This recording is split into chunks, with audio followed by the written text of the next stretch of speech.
Hey parents, good evening. We are got some fraction homework tonight. Sorry about the video malfunction yesterday, but I think we'll be on track today.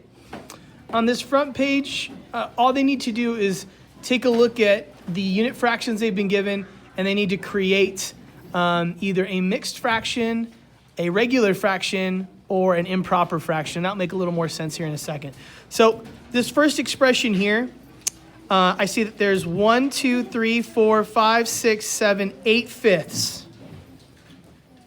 Okay, so if I have an improper fraction of 8 fifths, what could I do to make that a mixed number?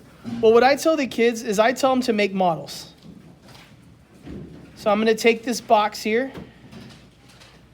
I'm going to split it into fifths. I'm going to label my fifths. And because it's an improper fraction, I'm going to go ahead and I'm going to make an extra model because I already know that it's going to be greater than 1. So again, I put my unit fractions in here, labeling these boxes.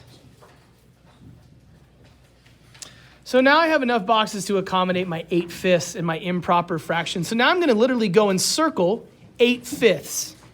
So 1, 2, 3, 4, 5, 6, 7, 8.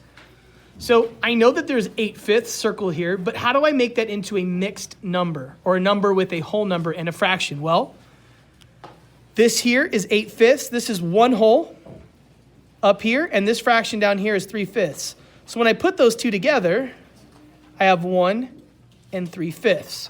This is my expectation for all of these problems here, okay? I will do one more. This is, let's see, 1, 2, 3, 4. That's 4 fifths. I took it from being decomposed or broken apart. I composed it. How was I able to compose it? They all have the same denominator. And then I'm just going to show a model of what that looks like. Same thing. We're splitting this, drawing 4 lines, and we're labeling. These unit fractions are so important. Because kids have a hard time understanding. They like to just put this fraction in here. This is not a 4/5. This is 1/5. We're going to go circle our 4 fifths. This would be a good model showing this. So again, if the fraction is just a fraction and there's no improper fraction or mixed number, they are more than welcome just to show the model for these, okay? That's what we're doing up here. I'll go over the rest of these, 3, 4, and 5 tomorrow, but you can let your kids watch these two if you'd like and kind of get an idea of what we're doing. And on the back page, I love this page. This is sort of a prove it page. I like to call them justified lists when I make them on my own, but I use some district curriculum for this one. This says, Miss Murray asked her students to use the fraction circle pieces to represent 6 fifths. Next, she asked them to decompose the fraction 6 fifths and record how they decomposed the fraction using symbolic notation. Disregard that fancy word. Use your fraction circles to help you determine which student correctly decomposed the fraction. I'm not sending home fraction circles or fraction tiles, but they do know how to draw models very well. We've been doing it. They know exactly what they're doing. So essentially what they're going to do is they're going to come in here and they need to make sure that whatever these students broke down and decomposed, that they add up to 6 fifths. So I'm going to check Brian. Brian is 1 fifth plus 1 whole. Well, I know that 1 whole in this equation, or this fraction, is 5 over 5 because of the denominator. So I have 5 fifths plus 1 fifth, and that equals 6 fifths. Okay, great. Well, good job, Brian. You did it. Carlos, 1 over 1. Well, like I told, some of the kids came up to me, Mr. C, what does this mean 1 by 1? Okay, I have 1 cookie, and I shade all of it. What did I eat? Oh, a whole cookie. So 1 over 1 is a whole. So this is 1 whole, 2 wholes, 3 wholes, 4 wholes. And then 2 over 1, that's essentially going to be 2 wholes here. This is 6 wholes. That's way too big. Sorry, Carlos. You're wrong. They're going to go ahead and prove both of these as well. This one here is easy. Because they have the same denominator, you can add them together. They had practice with this today with decomposition. You're just going to add the numerators or the tops together. Congratulations to that one. And then this one, same thing. Let me look at all the denominators. Whew, They're the same. Now I can add them.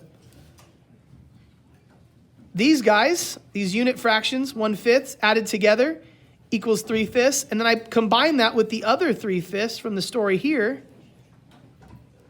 And guess what I got? So this one, and this one all got it right, but this one got it wrong, and I was able to prove it through my work. This bottom part says, choose a student who decomposed the fraction incorrectly. Explain to this student what they did wrong. So this is just like extra practice, but in writing. What they already do in class is kind of go over their friends' work. They talk about what they're doing. They talk about mistakes being made. They help each other fix them. So this is something your child should be able to write.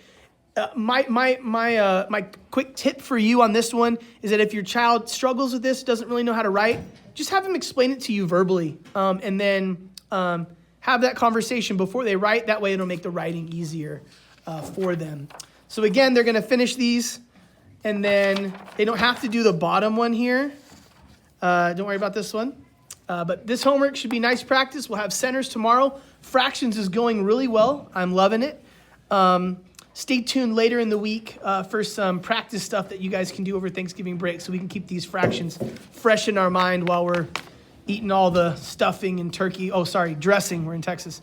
Dressing and turkey and potatoes and etc. So anyway, good luck with the homework tonight. It should be fun, should be simple. Stay tuned later this week for some more activities to do with your kids over Thanksgiving break. Thanks. Have a great night.